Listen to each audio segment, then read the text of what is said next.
কাজ না করতে করতে আমার রান্নার চ্যানেলটা মনিটাইজ অফ হয়ে গেছে সেই 7 মাস হবে। মানে এটা একটা মোটিভেশন। আমি যদিও এই ব্যাপারগুলোতে একদমই সিরিয়াস না, তো ভাবলাম একটু এলোমেলো ভিডিও করেই রাখি, কারণ আমি হচ্ছে যে জানুয়ারি থেকে ভীষণ ব্যস্ত কোনো একটা কাজ নিয়ে। ব্যস্ত বলতে কি, টাইমটা একটু ডিভাইডেড হয়ে গেছে। সেক্ষেত্রে ভিডিও করা এবং এডিট করা, ভিডিও মেকিং করা আমার জন্য খুব ডিফিকাল্ট হয়ে যায়। মানে শুধু লাইফ সারভাইভ করতেছি, সংসারটা যেভাবে মেনটেন করা যায় সেভাবে, কিন্তু একটা যখন ভিডিও কন্টেন্ট বানিয়ে অনেকটা সময় দিতে হয়। তো আমি ভাবলাম একটা এলোমেলো ভিডিও করে পোস্ট করে রাখি, যাতে করে আমার এই চ্যানেলটা না ডিজেবল হয়ে যায়। কারণ একটা কন্টেন্ট ক্রিয়েটর বা হচ্ছে যে যখন আপনি একটা চ্যানেল খুলবেন, তখন অনেক দিন ভিডিও না দিলে, এখন যখন আমি ভিডিও হচ্ছে যে ভয়েস ওভার করতেছি, আমার মেয়ে এসে কথা বলতেছে।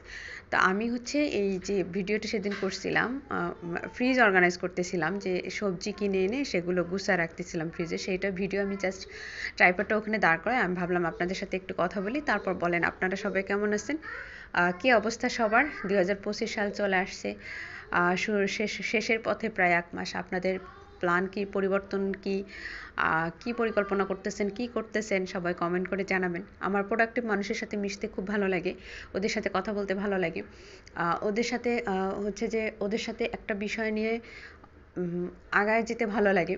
কারণ কি জানেন, ডিমোটিভেটেড মানুষ বা যারা প্রোডাক্টিভ থাকে না, তাদের সাথে আপনি যতটা মেলামেশা করবেন, যতটা হচ্ছে যে টাইম স্পেন্ড করবেন, ওটা শুধু আপনার টাইমটাই কিল করবে না, আপনি আপনার জীবন থেকে মোটিভেশন হারায় ফেলবেন, আপনি হতাশ হয়ে যাবেন, আপনি এনার্জি লস করবেন, অলসতা আপনার ঘাড়ে এসে বসবে এবং আপনার সারাক্ষণে মনে হবে যে এসব ইউজলেস, এসব হচ্ছে যে অপ্রয়োজনীয় সময় নষ্ট। এসব আপনার আর সবচেয়ে যে বিশ্বাসটা আপনার ভিতরে বিল্ড ইন হবে, সেটা হচ্ছে যে আমাকে দিয়ে কিছু হবে না, আমি আসলে কিছু পারি না, আমি অথর্ব একটা মানুষ, আমি সব কিছু থেকে অযোগ্য। এই বিশ্বাসটা নিজের মধ্যে আনা, এটা খুবই একটা মানে কি বলবো, এত নিজেকে ডিমোটিভেটেড করা বা এই বিশ্বাসটা নিজের ভিতরে বিল্ড ইন করা মানে হচ্ছে যে আপনি আপনাকে শেষ করে দিলেন, মানে আপনি আপনাকে জীবন্ত মানুষটাকে মেরে ফেললেন। এই জন্য আমি বলবো যতটা পারেন আশেপাশের মানুষের সাথে যারা একটু প্রোডাক্টিভ, কারণ দেখেন হুট করে কোনো কিছু ড্রামাটিক্যালি চেঞ্জ হয়ে যায় না। যারা ভালো কিছু করতেছে, ভালো কিছু করা বলতে আমি আপনাদেরকে বোঝাই না যে একদম লাক্সারিয়াস লাইফ লিড করা। ভালো কিছু বলতে হচ্ছে যে আপনি সব কিছু ব্যালেন্স করে প্রোডাক্টিভিটিভাবে আপনি লাইফটা লিড করতেছেন।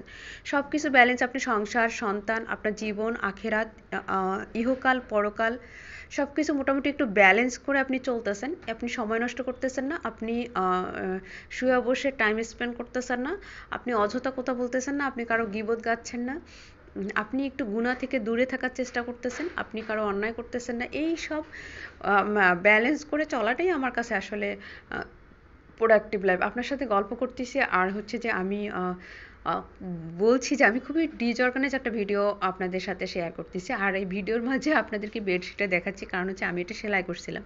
যখন একটা জিনিস আপনি নিজে করবেন না, সেটার ভিতরে একটা আলাদা ভালো লাগা কাজ করে, হ্যাঁ, আপনার ভিতরে একটা অন্যরকম অনুভূতি কাজ করে।